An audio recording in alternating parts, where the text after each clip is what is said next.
Hey guys, it's Chris here, doing my Ty Lopez thing, driving around in my luxury cargo van here, driving home from a long day at the office, and wanted to talk to you guys about what I think is the biggest thing that can make a difference in your Q4 sales this year, your end of the year sales.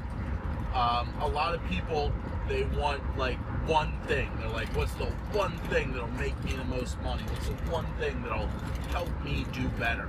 So if I had to say one thing that would help me do better, help you do better, and it's helped me do better, it would be to get a warehouse or get a space or have a dedicated space to do Amazon. So when I first started, at the time I was living on the second floor of a house, and my first Q4 I had to take everything up a flight of steps, package it, and take it down a flight of steps. This was very difficult for me to do, and I ended up only sending in like 30-pound and 35-pound boxes because it was so hard to go down the steps.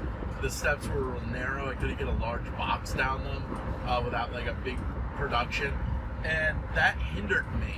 And what people don't realize is like that time that I spent doing that was wasted where I could have been in a store, okay? So in my next Q4, I believe actually in my next two Q4s, I was in my house. That wasn't terrible, but it wasn't great. I could ship larger boxes.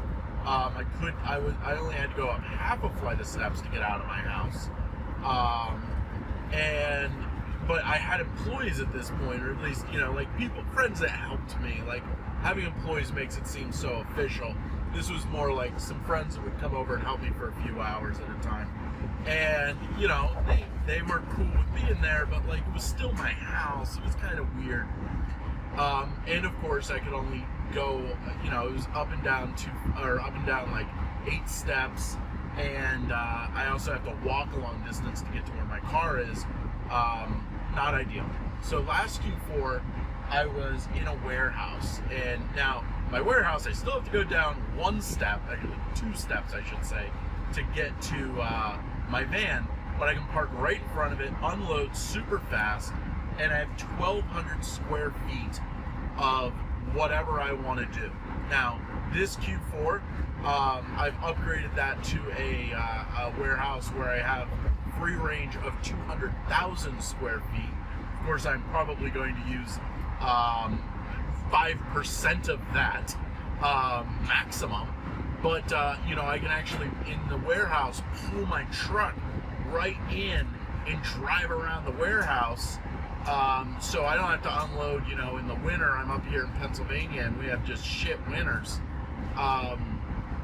If it's a blizzard or whatever, I just pull my truck right in. I don't have to worry about it. I can unload the van in the warmth, and it's real nice. I hate unloading stuff in the cold. So how does that apply to you? Why is that my advice? And most people, if you haven't turned this off already and thought to yourself, Chris, you're a jackass, I'm not making that much money, how can I afford a warehouse? Well, you probably can. It's not as expensive as you would think it is. So there's a couple strategies here that can help you. Now, number one, maybe you don't need a warehouse, okay? If you're somebody that, you have a 2-car garage and it's full of crap, well, why don't you get that crap over to a storage center and use that 2-car garage instead of store your crap in it? And then you have a 2-car garage. It's usually 600 square feet, 500 square feet. That's a lot of room to operate an Amazon business out of. Even if all you do is dedicate 1 room in your house, it's 120 square feet. That's your warehouse, okay? It doesn't need to be big. It doesn't need to be a lot. But I talk to a lot of people and they're like, oh, my living room is full of inventory. Oh, my basement's full of inventory. My bedroom's full of inventory. Well, it shouldn't be. You should have inventory out as fast as possible. Basically every 2 weeks, me and my employees would do an inspection of the warehouse to make sure it's empty of everything that can be empty. Okay, I don't like death piles, and they cost you a lot of money in the long run. So having a dedicated space, a lot of people that do this, you guys got kids. I can't imagine doing this and having kids around, it depends on the age of the kid. If you can tell the kid to leave your stuff alone, then it's probably not a big deal. But, little or smaller kids probably are a pain in the butt. Plus, the focus of just having a dedicated space where you're like, oh, when I am in this spot, I am doing Amazon. When I am in this spot, I'm at home. Even when I was at my house, I had a dedicated Amazon room where all I did in that room was Amazon.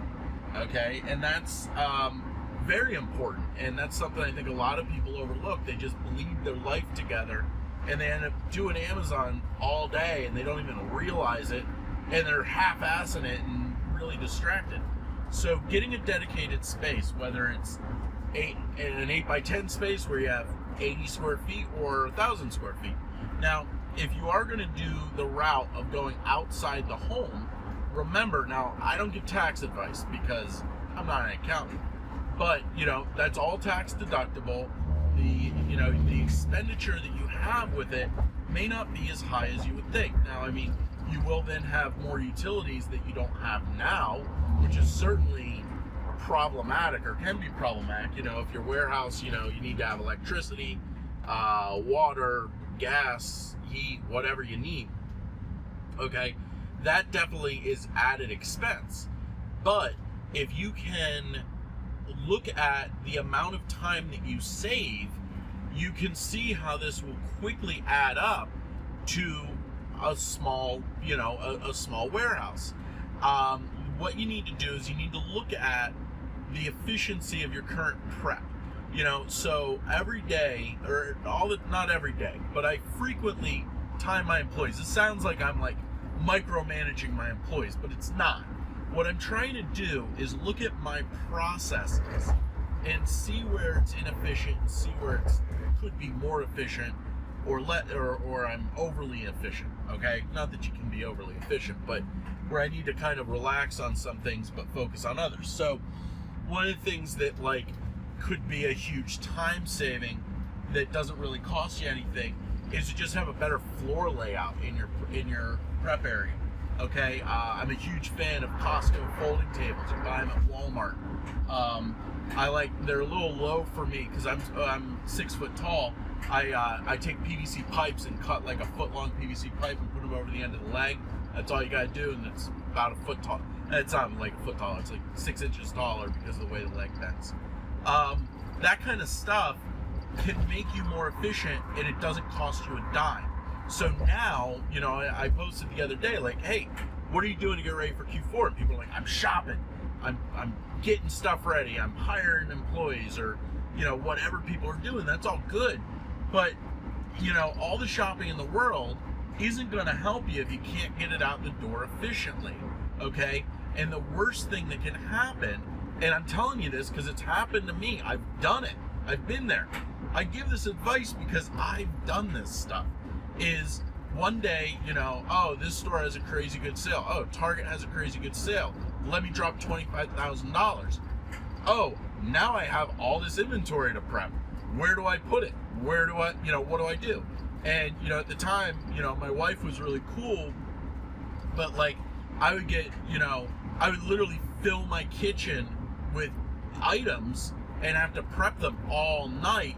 And sometimes she would come down to go to work in the morning and she couldn't cook breakfast, okay, because there was no room, and that's, problematic, and that's something that can be a problem for you. So if you can not have that issue and have a dedicated area, you will do so much better. Now, some tricks for finding a warehouse. Number one, assess if you actually need a warehouse.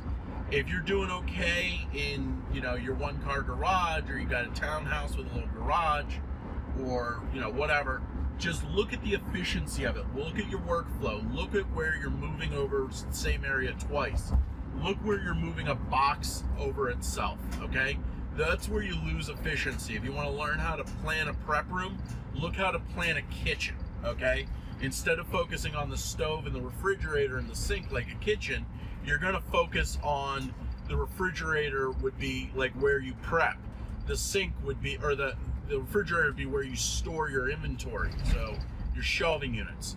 Your sink is where you prep, and then your stove is where you finish. Okay, so for me, you want them to all be in a line. That's how I do it. Do it how you want to do it. But look into designing kitchens. That's the easiest analogy, or the easiest analog that I've seen for this. And if you assess that you need some more space, then what I would do is I would look on Craigslist. I would obviously look for creative solutions, like, do you have a garage full of crap? Can you move that crap to a storage unit? That's basic. Then look at people okay? This is real easy, because you don't necessarily need a long-term lease, okay?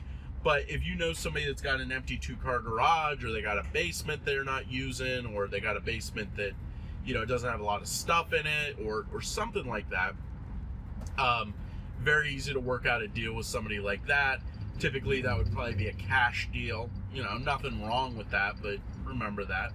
And then if you have to go the commercial route, there are a lot more, people don't realize how easy it is to actually find good space. And I realize that there's a lot of expensive space out there, if you're in California or New York or something. But I think that you can do well explaining your situation and say, hey, I have an e-commerce business. During the end of the year, between, September and January, I have a huge increase in business. I need something for that time period. I don't have a lot of requirements. I don't need a storefront. I don't need this, and this. I would recommend trying to get a loading dock. That's just nice to have. But if you can get something like that, you could very likely find somebody that's willing to lease that for you with like a real lease for a short term, just because they would rather make, a few grand off you, or a few $100 off you every month, than let it just sit there. Okay, that's a very powerful thing. When landlords have property that's just sitting there, they're not making money on it. Okay. In fact, in my area now, I'm lucky that I've gotten my warehouse set up the way it is. I was actually considering, before this, buying a trailer in a trailer park to prep out of.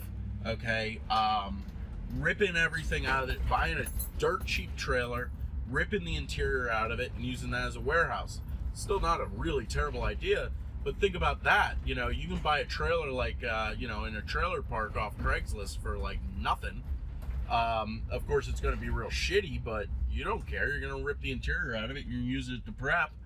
And then, you have your lot fees and some basic utilities. It's not super crazy expensive.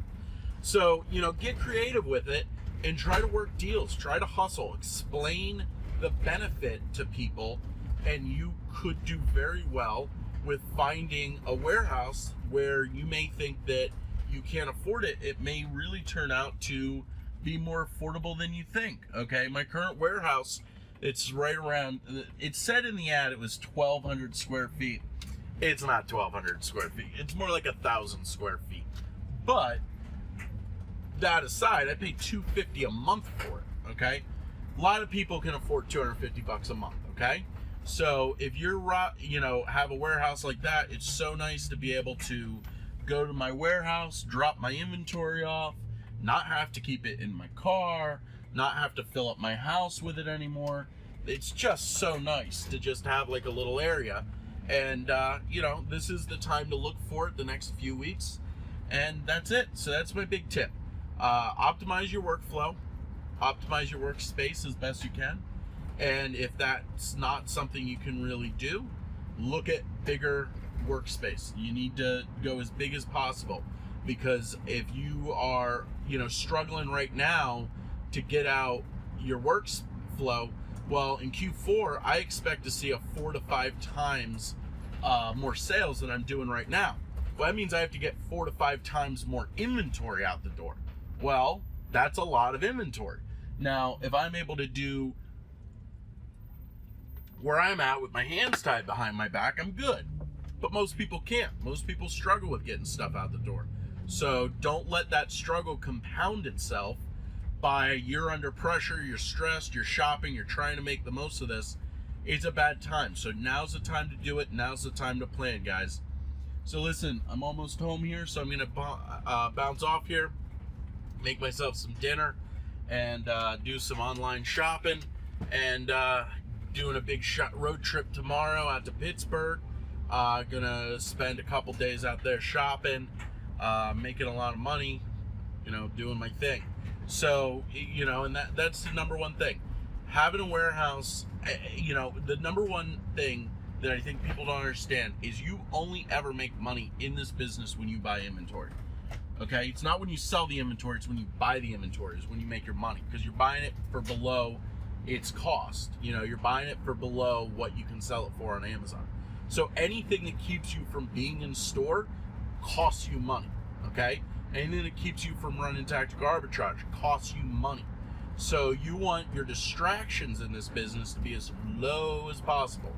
That's why you want to hire, get inventory labs, so you don't have to sit around and do bookkeeping all day. Okay, that's a huge waste of your time. You want to get, do whatever to be efficient. But that's what we're looking for, the quest for efficiency.